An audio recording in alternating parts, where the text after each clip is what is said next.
शरद जाधव, संदीप पाटील या सगळ्याच उपोषणकर्त्यांनी आज साहेबांच्या हस्ते नारळ पाणी घेऊन उपोषण सोडलं असं जाहीर करतोय।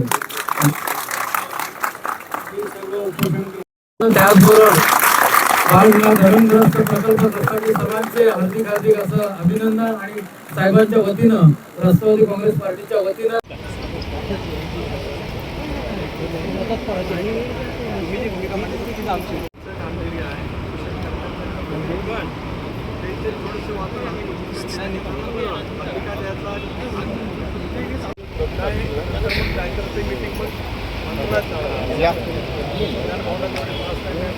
खात्याच्या मंत्र्यांचा जो पूर्ण असं मिटिंग मी परवानगी त्याच्यातून निर्णय करून मुख्यमंत्र्यांच्याकडे पाठवून 1000% बैठक त्याच्यात आपण साधक चर्चा करू, त्याच्यात तुम्ही मांडलेलं जे आहे त्याच्यात आणखीन काय करता येईल का त्याचा सुद्धा माझा इतक्या वर्षाचा अनुभव होतो, माझ्याकडनं पण मी भर टाकतो आणि हे त्यांच्या एकटाच लक्षात राहणार नाही म्हणून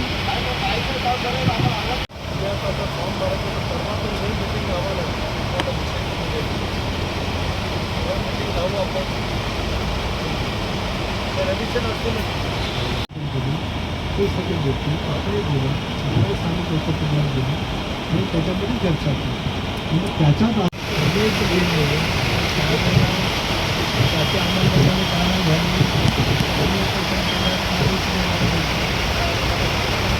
तुमच्यासाठी तुमच्या बाजू मी बोललो तर तुम्हाला पण नवीन कळलं की ह्या बाजू मांडल्या तर तुमची बाजू भक्कम होते म्हणून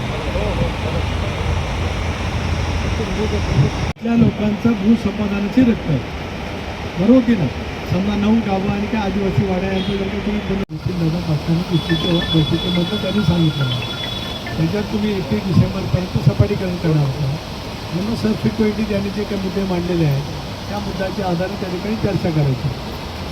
तर याच्यात आपण बघितलं की आपण काहीतरी सपाटीकरण करण्याचं कबूल केलं होतं तर काय प्रॉब्लेम झाला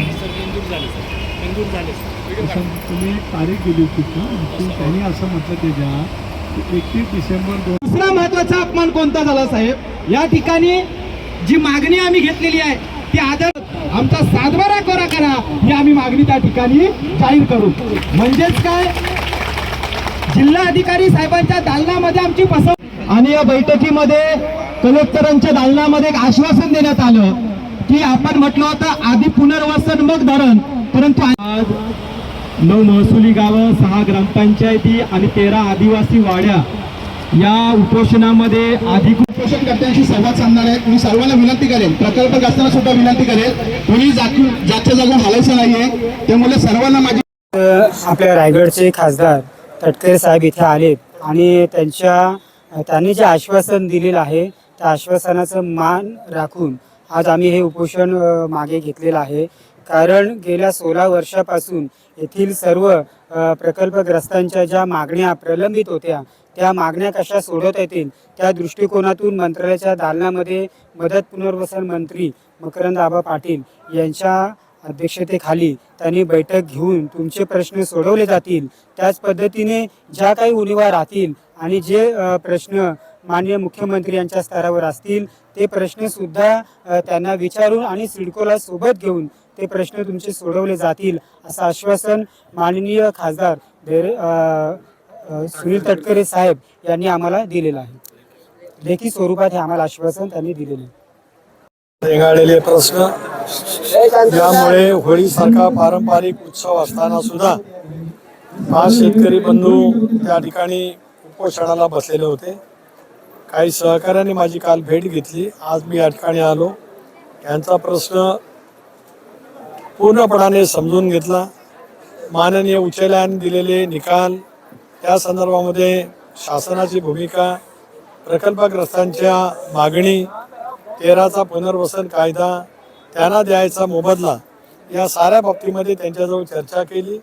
त्या अनुषंगाने मदत पुनर्वसन खात्याचे मंत्री नामदार मकरंदाबा पाटील यांच्याशी मोबाईलद्वारे संपर्क केला।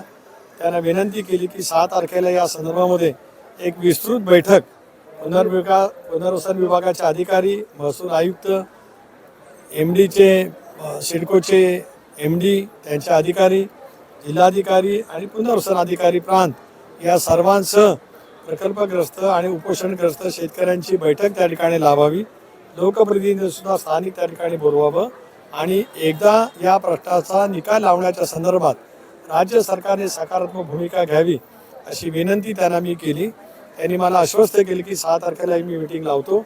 त्याच्या अनुषंगाने लोकसभा सदस्य म्हणून या सर्वांना मी विस्तृतपणाने एक पत्र दिलं आहे. मंत्री महोदयांशी चर्चा नमूद केली आणि 6 तारखेला बैठक आयोजित केल्याचं त्यांना पत्र रूपाने लिखित या ठिकाणी दिलं आहे. माझ्या विनंतीला मान देऊन या 5ही उपोषणग्रस्त शेतकरी बांधवांनी हे दीर्घकाळ याच्या साऱ्या प्रतीक्षेत आहेत, त्यांनी उपोषण सोडलं, त्याच्याबद्दल मी त्यांचे आभार मानतो.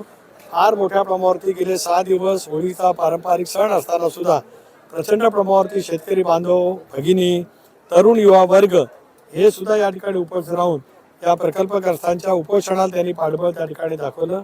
त्यांचे आभार मानतो. लोकसभा सदस्य म्हणून मी आश्वस्त करतो की या सगळ्या प्रश्नाची तड शेवटी चर्चेच्या द्वारे हा प्रश्न सुटत असतो, त्याच्यातून काय मार्ग काढावा लागत असतो.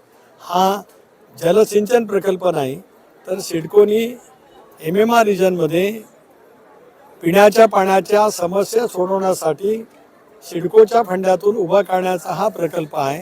त्यामुळे या प्रकल्पाचा उद्देश आणि इतर प्रकल्पाचा उद्देश याच्यात मूलभूत फरक असल्यामुळे शेतकऱ्यांना अधिक सुक्त माप कसं मिळेल, त्यांना पॅकेज कसं अधिक देता येईल, याच्यासाठी दीर्घकाळचा माझा प्रशासनातला अनुभव, या विभागाचा मंत्री म्हणून असलेला अनुभव, पालकमंत्री म्हणून असलेला अनुभव, या सर्व अनुभवाचा विचार करत त्याची ह्या प्रश्नाच्यासाठी माझ्याकडनं त्या ठिकाणी पाठपुरावा होणार आहे.